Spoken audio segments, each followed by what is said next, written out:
Are you an organic gardener? Do you hope to become an organic gardener? And do you really fully understand what organic gardening is all about? Hi, I'm GardenerScott, and I discuss everything gardening so that you can become a better gardener. Today's topic, some of the myths about organic gardening.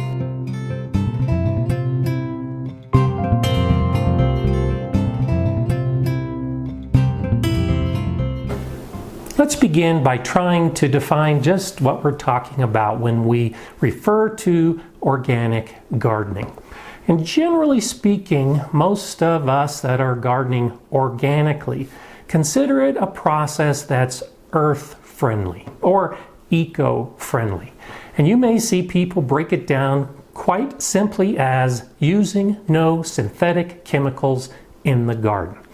That's organic gardening. I like to look at it a little bit differently.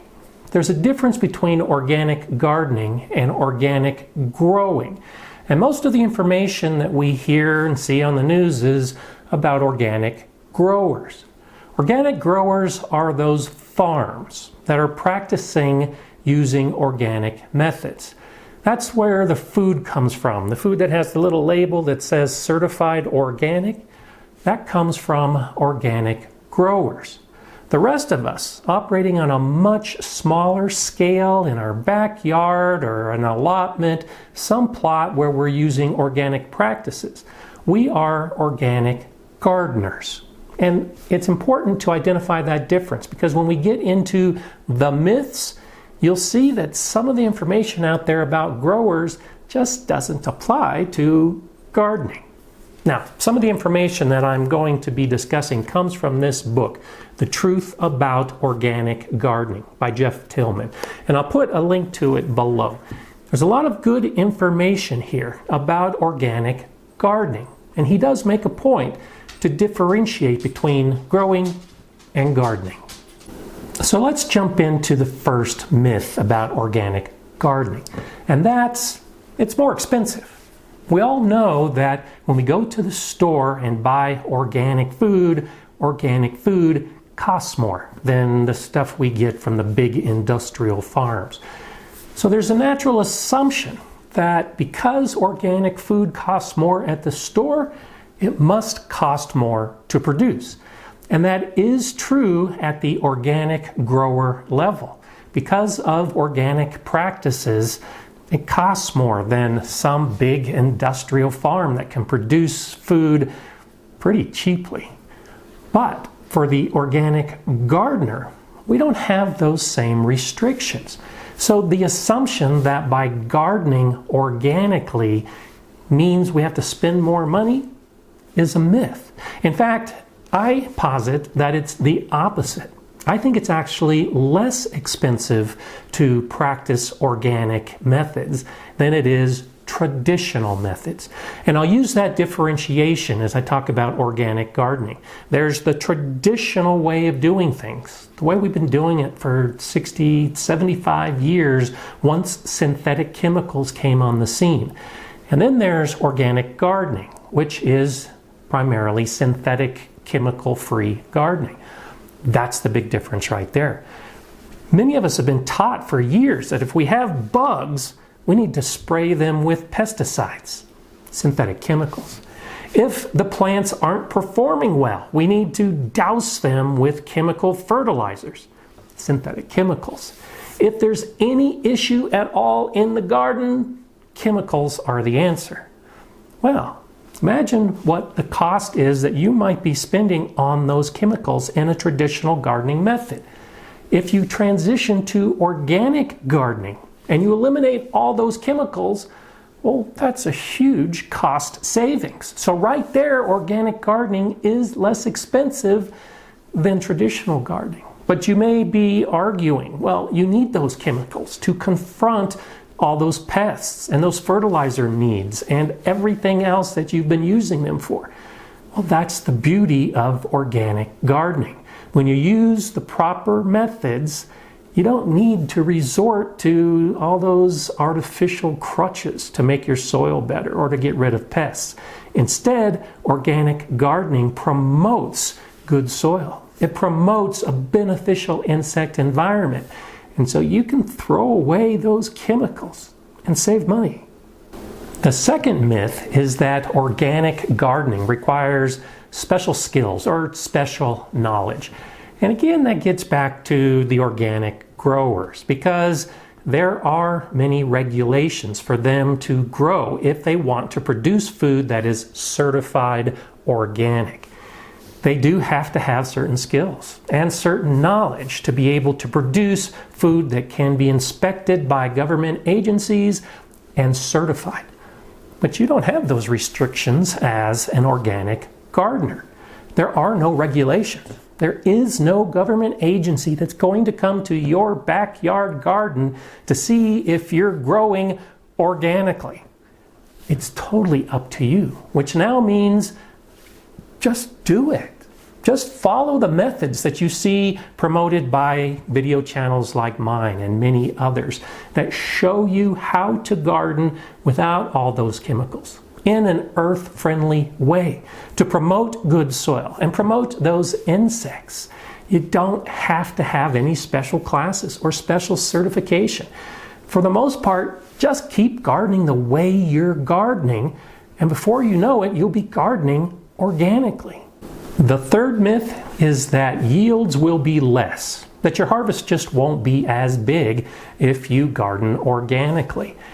And much of that comes from the growers versus the industrial farms.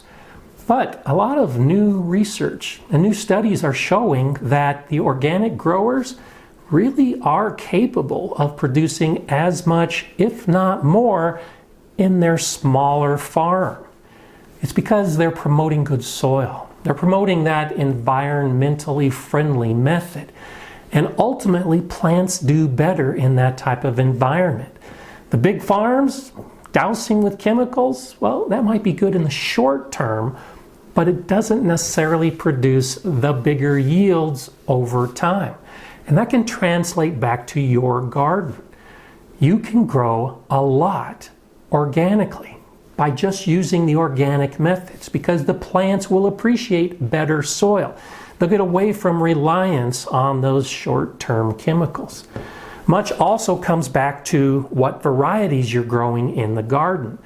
For a lot of those big industrial farms, they're growing hybrids that are very productive. So yes, they can say they're producing a lot. Organic growers might not be using those same varieties. Maybe they're using heirlooms, which were not bred to be as prolific. You can determine for yourself by choosing your seeds and your plants within your garden. If you choose a prolific variety of tomato, then you're going to get a lot of tomatoes. If you choose a variety that gives a lot of big tomatoes, well, then that's what you're going to get. On the other side, if you have a particular plant that you like to grow, but it just doesn't produce a lot, well, it really doesn't matter whether you're using traditional methods or organic methods. The variety just isn't going to produce a lot. So it's a myth that the method you're using makes the determination. Grow organically, choose good plants, and your yields will probably go up. The fourth myth is that organic gardening takes more time, that there's more labor involved. And again, this gets back to the organic growers, because they're not using the easy sprayed pesticides. They're using a lot more manual control. That means physically picking off the harmful insects, or maybe putting traps and then having to remove and empty those traps in a farm. And that still holds true to a certain degree in home gardens as far as pest control is concerned. But if you're going to be spraying chemicals, you're going to have to deal with the prep time for getting the chemicals from the store and then mixing them up and then spraying them and taking all the appropriate precautions when you use harmful chemicals. In a garden, if you're not using those chemicals, you've saved all that time. Sure, you might have to spend more time physically picking insects off of plants or establishing those traps. But I've found when you set up an organic environment and you start attracting the beneficial insects, that the labor goes way down when you have to deal with those pests because you're letting nature take care of itself. At the Galileo garden, when I finally had all the flowers in place and all of the herbs and grasses and the things that attract beneficial insects, I had almost no pest damage at all on my plants. I did nothing. I sat back and let nature work for me. So imagine all the time I saved by not having to resort to the chemicals. You're out in the garden anyway. While you're watering, you pick some weeds or you pluck off some insects. Just take advantage of the time you're already out there, and it really doesn't make it that much harder at all. The fifth myth actually ties in with what I was just saying. The myth is that organic gardening is self-sustaining. Once you get it all set up and you're an organic gardener, you can just rest, lay back, and let it all take care of itself. Well, like anything, that just doesn't hold true. Sure, once you get the cycle in place and those beneficial insects are dealing with the harmful insects, and you've got the mulches that are cutting down on weeds, and you're doing all of those good gardening practices, I think there is less labor. And I do think you can relax a little because there's still work to do. You still have to manage the flowers and the herbs and the grasses and the entire environment that are attracting those beneficial insects. If you just sit back and nap, your garden will suffer. Somebody has to water it. Somebody has to weed it. Somebody has to add the mulch and the compost.